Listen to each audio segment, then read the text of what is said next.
Hi అండి, welcome to యషిరస్ kitchen. ఈరోజు ములక్కాడ శనగపప్పు కర్రీని టేస్టీగా ఎలా ప్రిపేర్ చేసుకోవాలో మీకు చేసి చూపిస్తాను. మీరు కూడా ఒకసారి ఈ విధంగా ట్రై చేయండి. దీనికోసం ముందుగా స్టవ్ వెలిగించి కుక్కర్ని పెట్టుకోవాలండి. దానిలో ఇప్పుడు ఒక 3 టేబుల్ స్పూన్ ఆయిల్ని వేసుకోవాలి. ఇలా ఆయిల్ వేసుకొని ఆయిల్ కాస్త వేడెక్కిన తర్వాత ఒక 1/2 టేబుల్ స్పూన్ జీలకర్ర, అలాగే కొద్దిగా కరివేపాకును కూడా వేసుకోవాలండి. వేసుకొని సన్నగా తరిగిన ఉల్లిపాయలు 1 కప్పు వేసుకోవాలండి. వేసుకొని వీటిని కాస్త దోరగా వేయించుకోవాలి. ఈ కర్రీ కోసం ముందుగా శనగపప్పుని ఒక 1 అవర్ ముందుగా ఇలా నానబెట్టుకుని ఉంచుకోవాలండి. వాటర్లో వేసి 1 గంట. నేను ఒక 2 ములక్కాడలు తీసుకున్నానండి. దానికి 1 కప్పు శనగపప్పు అయితే సరిపోతుంది. దీన్ని ఇలా ఒక పక్కన పెట్టేసుకోండి. ఇప్పుడు ఈ ఉల్లిపాయలు అనేవి వీడియోలో చూపిస్తున్న విధంగా వేగిన తర్వాత దీనిలో ఒక 1 టేబుల్ స్పూన్ అల్లం వెల్లుల్లి పేస్ట్ వేసుకోవాలి. అల్లం వెల్లుల్లి పేస్ట్ని పచ్చివాసన పోయేదాకా వేయించుకోవాలి. ఫ్లేమ్ని మీడియంలో పెట్టుకొని వేయించుకోవాలండి. ఇలా పచ్చివాసన పోయేదాకా వేయించుకున్న తర్వాత దీనిలో ఒక 2 ములక్కాడలని క్లీన్ చేసి కట్ చేసుకొని వేసుకోవాలండి.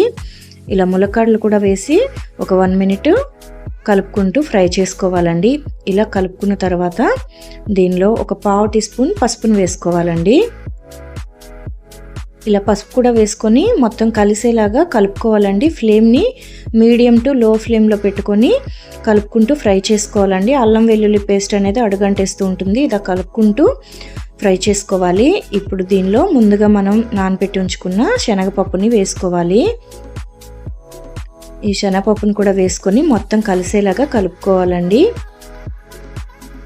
ఈ ములక్కాడ కర్రీకి మాత్రం శనగపప్పు అనేది కాస్త ఎక్కువగానే ఉండాలండి. ములక్కాడల కంటే కూడా శనగపప్పు ఎక్కువగా ఉంటే టేస్ట్ బాగుంటుంది.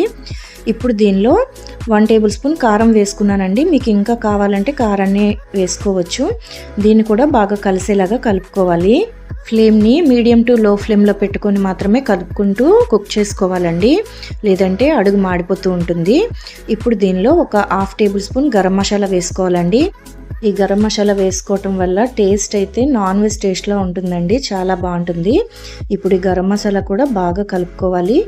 ఇలా కలుపుకున్న తర్వాత దీనిలో వాటర్ని వేసుకోవాలండి. 1 గ్లాస్ వాటర్ అయితే సరిపోతుంది. వాటర్ అనేది ఎక్కువగా వేయకూడదండి.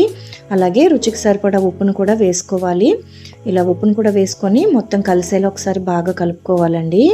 ఈ విధంగా కలుపుకున్న తర్వాత దీనిలో కాస్త శుభ్రం చేసిన కొత్తిమీరని వేసుకోవాలి. ఇప్పుడు దీన్ని మూత పెట్టుకొని ఒక 3 విజిల్స్ అయితే సరిపోతాయండి. 3 విజిల్స్ వేయించుకోవాలి.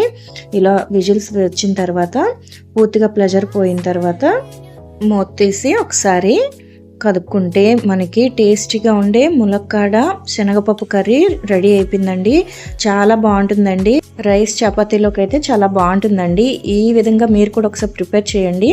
నాన్ వెజ్ లాగే అనిపిస్తుందండి. కర్రీ మాత్రం చాలా టేస్టీగా ఉంటుంది. చాలా ఈజీగా కూడా ప్రిపేర్ చేసుకోవచ్చు. ఈవెన్ బ్యాచిలర్స్ కూడా చాలా ఈజీగా ప్రిపేర్ చేసుకోవచ్చండి. మీరు కూడా ఒకసారి ట్రై చేసి ఎలా వచ్చిందో కామెంట్ చేయండి. ఈ వీడియో మీకు నచ్చినట్టయితే వీడియోని మీ ఫ్రెండ్స్ అండ్ ఫ్యామిలీకి షేర్ చేయండి. అలాగే ఛానల్ని సబ్స్క్రైబ్ చేసుకోండి. వీడియోని లైక్ చేయండి, షేర్ చేయండి, కామెంట్ చేయండి. Thank you for watching.